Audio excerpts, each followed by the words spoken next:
कि जो सूरदास जी हो गए, अपने समय के पहुंचे में संत हो गए, ज्ञानी संत हो गए, जिन्होंने अपने जीवन में उस आत्मज्ञान को जाना, भगवान के सच्चे नाम को जाना, उन्हीं संत सूरदास जी की वाणी है, उन्हीं संत सूरदास जी का कहना है कि तजोरे मन हरि विमुखन को कि हमें इस जीवन में ऐसे लोगों का संग छोड़ देना चाहिए, ऐसे लोगों का सानिध्य करना छोड़ देना चाहिए, जिनका संग करने से, जिनके साथ में बैठने से हम भगवान से दूर हो जाए, जिनके संग बुद्धि उपजत है पढ़त भजन में, और जिनसे मनुष्य के साथ में रहने से जो हमारी बुद्धि है, जो हमारा विवेक है, वह अच्छे कार्य करना छोड़ दे, अच्छे मार्ग पर चलना छोड़ दे, दूसरों के हित के कार्य करना छोड़ दे, परमार्थ के कार्य करना छोड़ दे, तो कहा ऐसे लोगों का साथ भी हमें छोड़ देना चाहिए। कहा जिनके संग बुद्धि उपजत है पढ़त भजन में, और जिन लोगों के साथ में रहने से हमारे भजन में बाधा पड़े, भगवान के ध्यान में बाधा पड़े, परमात्मा की प्राप्ति में बाधा पड़े, तो कहा ऐसे लोगों का साथ भी हमें जल्दी से छोड़ देना चाहिए, क्योंकि कहा कहाँ होत पान कराए विष ना तजत भुजन, कि जिस प्रकार एक सर्प होता है, एक सांप होता है, और उस सर्प को, उस सांप को चाहे हम कितने ही प्याले भर भर के दूध पिलाए, दूध का सेवन कराए, लेकिन जो सर्प होता है वे कितने ही दूध का सेवन करे, कितने ही दूध का पान करे, लेकिन जो सर्प होता है, सांप होता है, वह अपने जहर का त्याग करता नहीं।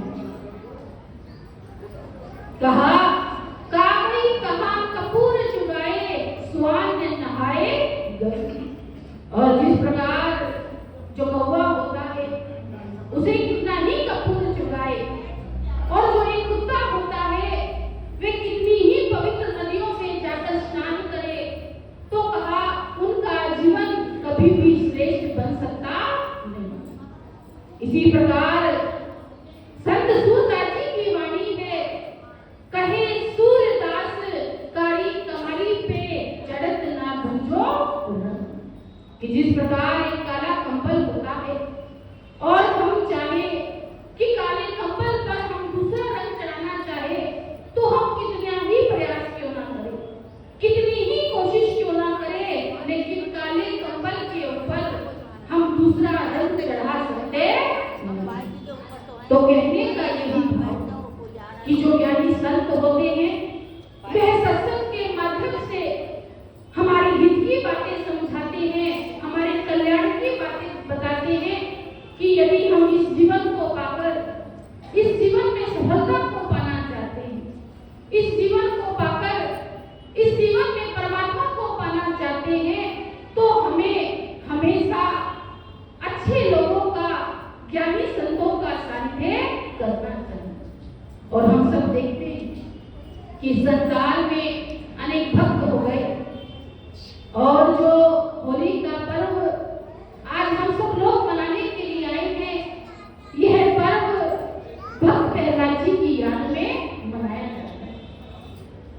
और हम उनके जीवन के बारे में जब पढ़ेंगे तो हमें पता चलता है कि जो भक्त प्रहलाद जी थे उनका भगवान के चरणों में कितना प्रेम था, कितना भाव था, कितना समर्पण था, कि भक्त प्रहलाद जी के जीवन में कितना कष्ट आया, भक्त प्रहलाद जी के जीवन में कितना दुख आया, लेकिन उन्होंने कभी भी हिम्मत हारी नहीं, और इतना कष्ट आने के बावजूद भी, इतना दुख आने के बावजूद भी उन्होंने कभी भक्ति करना छोड़ा नहीं। लेकिन आज के मनुष्य के जीवन में साधारण सा दुख आ जाए, छोटा सा दुख आ जाए, तो मनुष्य अपने दुख का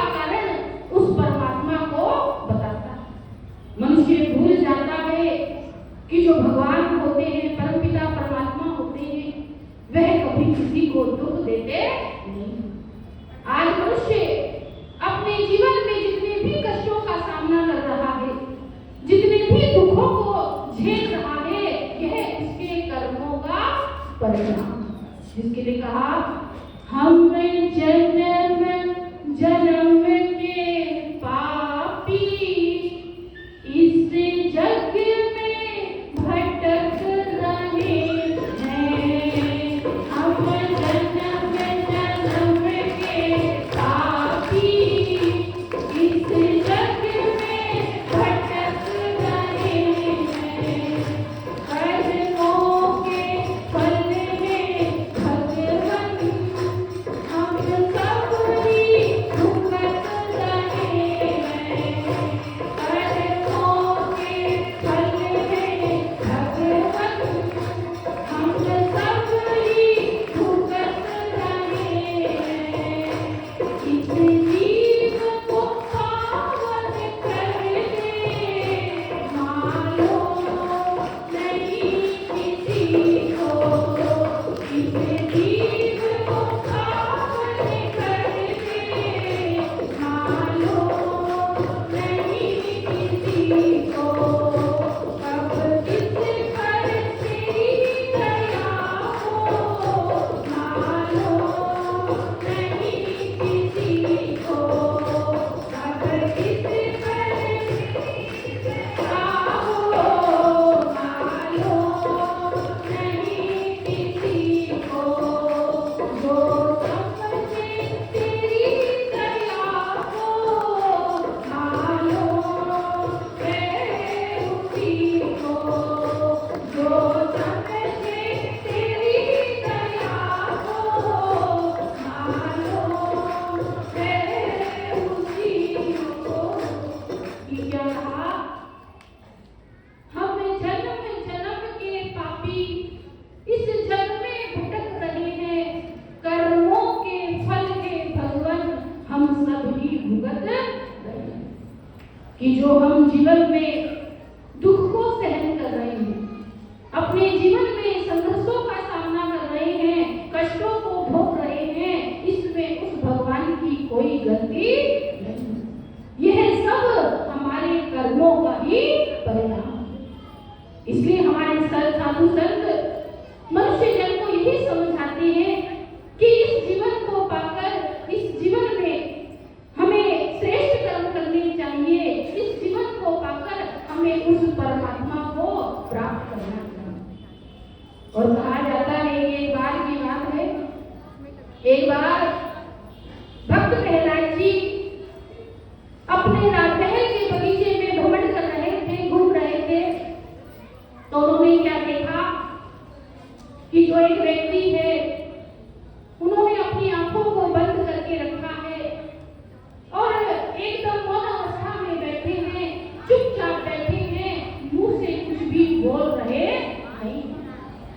अब जैसे ही भक्त प्रहलाद जी ने इस दृश्य को देखा, तो भक्त प्रहलाद जी उस व्यक्ति के पास गए और उस व्यक्ति से कहने लगे कि आप कौन हैं और आपने अपनी आंखों को बंद क्यों करके रखा है और आप एकदम मौन, एकदम शांत क्यों बैठे हैं? अब जैसे ही उस व्यक्ति ने सुना, तो वे भक्त प्रहलाद जी को बताने लगे कि मैं यहाँ पर अपनी आंखों को बंद करके एकदम मौन अवस्था में इसलिए बैठा हूँ क्योंकि मैं भगवान का ध्यान कर रहा हूँ, भगवान का भजन कर रहा हूँ, भगवान को याद कर रहा हूँ। क्योंकि मुझसे अनजाने में बहुत बड़ी गलती हो गई है, बहुत बड़ा पाप हो गया है। क्योंकि मैं जाति का एक कुम्हार हूँ,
अब जैसे ही कुमार भाई ने सुना तो वे भक्त प्रहलाद जी को बताने लगे कि हाँ, मुझे अपने भगवान पर, मुझे अपने परमात्मा पर पूरा विश्वास है कि जो मनुष्य, जो भक्त भगवान पर विश्वास करते हैं, भगवान पर भरोसा करते हैं, तो कहा भगवान अपने भक्तों के भरोसे को तोड़ते नहीं, क्योंकि कहा भरोसा कर तू ईश्वर पर, तुझे धोखा नहीं होगा, ये जीवन बीत जाएगा, तुझे रोना नहीं होगा।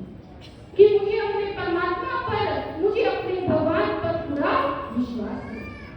अब जैसे ही भक्त प्रहलाद जी ने कुमार भाई की ऐसी बातें सुनी तो वे कुमार भाई से कहने लगे कि हे कुमार भाई, आप मुझे बताइए कि आप इन मिट्टी के बर्तनों को भट्टी से कब बाहर निकालेंगे। अब जैसे ही कुमार भाई ने सुना तो कुमार भाई भक्त प्रहलाद जी को बताते हैं कि आज से 7वें दिन मैं इस भट्टी से मिट्टी के बर्तनों को निकालूंगा, और हे प्रहलाद जी, आप स्वयं अपनी आंखों से देख लेना, आप स्वयं उस दिन आना और भगवान की दया को, भगवान के करिश्मे को, भगवान की कृपा को स्वयं अपनी आंखों से देख लेना। और कहा कि जैसे ही 7 दिन पूरे हुए, 7वां दिन आता है और जो भक्त प्रहलाद जी थे वे कुमार भाई के घर पहुंच जाते हैं, और कुमार भाई भक्त प्रहलाद जी के सामने ही उस भट्टी के अंदर से मिट्टी के बर्तनों को निकालने लगे। एक एक करके सारी मिट्टी के बर्तनों को उन्होंने बाहर निकाला, और जैसे ही उस मिट्टी के बर्तन को बाहर निकाला जिसके अंदर बिल्ली के बच्चे, तो भक्त प्रहलाद जी ने क्या देखा, कुमार भाई ने क्या देखा कि जितने भी मिट्टी के बर्तन थे वह तो सारे पक गए, पककर तैयार हो गए, लेकिन जिस मिट्टी के बर्तन के अंदर वह बिल्ली के बच्चे रह गए थे, वह एकदम, वह बर्तन बिल्कुल कच्चा का कच्चा था, उसके ऊपर कोई प्रभाव पड़ा नहीं। और जैसे ही भक्त प्रहलाद जी ने ये दृश्य देखा तो उनके मन में विचार आया कि सचमुच में वे परमपिता परमात्मा कितने दयालु हैं, कितने कृपालु हैं कि उन्होंने अग्नि के अंदर भी बिल्ली के बच्चों की रक्षा की। और ये दृश्य देखकर, यह नजारा देखकर उन्हें भगवान के ऊपर और विश्वास बढ़ता है, और वह भगवान की भक्ति करते हैं, भगवान की साधना करते हैं। कहने का भाव ये कि इसी प्रकार जो मनुष्य इस संसार में आकर भगवान के ऊपर भरोसा रखता है, भगवान के ऊपर विश्वास रखता है, भगवान को अपने जीवन का सहारा बना लेता है, तो कहा फिर मनुष्य को किसी के सहारे की जरूरत पड़ती नहीं। इसलिए मनुष्य को चाहिए कि हम भी इस जीवन को पाकर, इस अनमोल जीवन को पाकर, इस दुर्लभ जीवन को पाकर, जिस जीवन के लिए कहा कि ये मनुष्य को सहजता से मिलता, जब हमारे ऊपर परमात्मा कृपा करते हैं, उस दया के सागर परमात्मा की दया हमारे ऊपर होती है, तब जाकर हमें यह जीवन मिलता है। तो हमें कोशिश करनी चाहिए, हमें पूरा प्रयास करना चाहिए, पूरी कोशिश करनी चाहिए कि हम भी इस जीवन को पाकर उस परमात्मा की प्राप्ति करें। और जो मनुष्य इस जीवन को पाकर भगवान को पाने की कोशिश करता है, भगवान को प्राप्त करने का यत्न करता है, तो कहा ऐसे मनुष्य को कभी भी हार मिलती नहीं है। ऐसे मनुष्य अपने जीवन में सफलता की प्राप्ति कर लेते हैं। तो ये त्योहार, यह पर्व हमें यही सिखाता है कि जिस प्रकार भक्त प्रहलाद जी के जीवन में दुख आया, लेकिन उन्होंने कभी भी भगवान का नाम लेना छोड़ा नहीं। तो हमें भी चाहिए कि हमारे जीवन में चाहे कैसी भी स्थिति आ जाए, चाहे कैसा भी समय आ जाए, हमें सुख मिले, दुख मिले, मान मिले, अपमान मिले, यश मिले, अपयश मिले, कैसी भी कंडीशन हमारे जीवन में आ जाए, हमें हर कंडीशन में, हर परिस्थिति में उस भगवान को याद करना चाहिए, उस भगवान को प्राप्त करने का प्रयास करना चाहिए। तो एक छोटा सा भजन होगा, उसमें भी साथ प्रेम से बोले श्री सद्गुरुदेव श्री आनंद सत्य भगवान की है। होलिया पे उड़े रे गुलाल, गुरु जी खाए सत्य संग में। होलिया पे उड़े रे गुलाल, गुरु जी खाए सत्य संग में। गुरु जी खाए सत्य संग में, प्रभु जी खाए सत्य संग में। होलिया पे उड़े रे गुलाल,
आनंद कंद भगवान की जय। तो आगे भी हमारे परम पूजनीय भाई जी विराजमान हैं, उनके सत्संग विचारों को भी ध्यान से सुने और इस मानव जीवन का कल्याण करें। प्रेम से बोलिए श्री सद्गुरुदेव महाराज की जय। श्री आनंद कंद भगवान